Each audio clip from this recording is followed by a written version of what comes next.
Welcome back दोस्तों। जैसा कि पिछली वीडियो में मैंने आपको बताया था, अगली बार वीडियो में बात करेंगे हम रिले के वर्किंग के बारे में। तो आज मैं आपको बताने वाला हूं आपकी कार के वायरिंग सिस्टम में लगे हुए इन रिले के बारे में। 4 पॉइंट रिले को खोल लेते हैं और खोल लेने के बाद मैं आपको बताऊंगा इसमें फॉल्ट क्या आता है और ये वर्किंग कैसे करता है। तो दोस्तों, सबसे पहले हमने रिले को खोल लिया है। रिले को खोलने के बाद मैं आपको इसमें बताऊँगा इसमें 2 पॉइंट्स में जो काम होता है, 2 पॉइंट्स में जो वर्किंग होती है वो किस तरीके से होती है और कैसे होती है। तो हमने रिले को ओपन कर लिया है और इसके जो चारों पॉइंट्स पर जो कनेक्शन होते हैं, कॉइल के कनेक्शन और पॉइंट के कनेक्शन, मैं आपको पूरी डिटेल से इसमें समझाने वाला हूं कि ये किस तरीके से वर्किंग करते हैं। इसके कॉइल और इसके पॉइंट्स को किस तरीके से वर्किंग कराया जाता है। तो दोस्तों, अब रिले के वर्किंग फंक्शन को समझते हैं। इस पर 2 कॉपर पिन और 2 स्टील पिन लगी हुई होती हैं। ये जो कपलर हैं, ये पिन जो की होती है कनेक्शन के लिए होती हैं, और इसके ऊपर जो कॉइल बनी हुई है, ये स्टील वाली जो ऊपर वाली पिन होती है, इनके ऊपर 2 पोल बने हुए हैं। यहाँ से इनके वायर को कनेक्ट किया जाता है और वायर कनेक्ट होने के बाद यहाँ जब नेगेटिव पॉजिटिव स्विच के थ्रू आता है तो ये जो कॉइल है, ये कॉइल में मैग्नेटिक फील्ड बनती है और मैग्नेटिक फील्ड बनती है तो इसके ऊपर जो एक नेगेटिव फील्ड होती है, नेगेटिव फील्ड को वहाँ जो कॉपर वाली पिन है वहाँ से नेगेटिव फील्ड लेकर के दूसरी वाली नेगेटिव फील्ड पर पहुँचाया जाता है।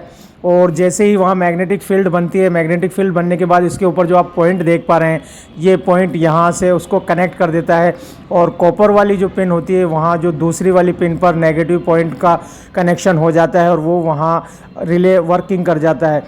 तो अगर आपकी ये कॉइल किसी वजह से डिस्कनेक्ट हो जाए या किसी वजह से हीट खा करके गर्म होकर के ख़राब हो जाए तो ये मैग्नेटिक फील्ड सही तरीके से नहीं बना पाती और सही तरीके से नहीं बना पाने पर इस पॉइंट को सही ढंग से कनेक्ट नहीं कर पाती।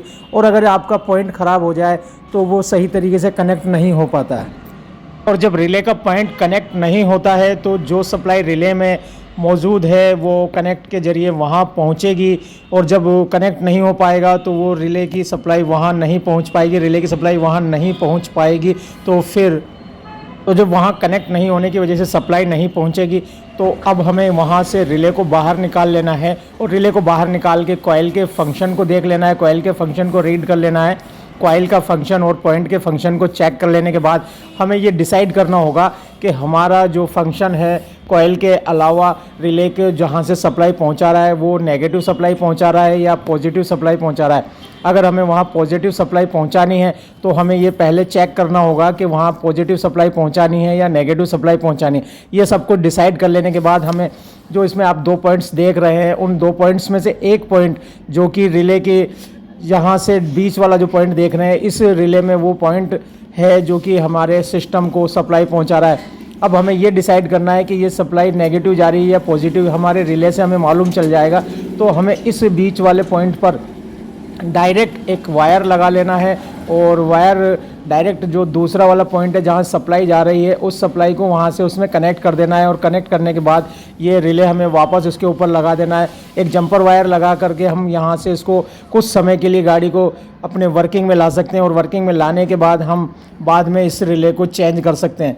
तो दोस्तों, आपको मेरी ये वीडियो पसंद आई हो तो लाइक और शेयर ज़रूर कर दें, और जो मेरे चैनल पर नए हैं वो मेरे चैनल को सब्सक्राइब कर लें ताकि जब भी मैं कोई नई वीडियो डालूँ सबसे पहले आपको नोटिफिकेशन मिल जाए। तो मिलते हैं दोस्तों अगली बार नए वीडियो नए सब्जेक्ट के साथ। तब तक के लिए आप सभी दोस्तों से अलविदा दोस्तों।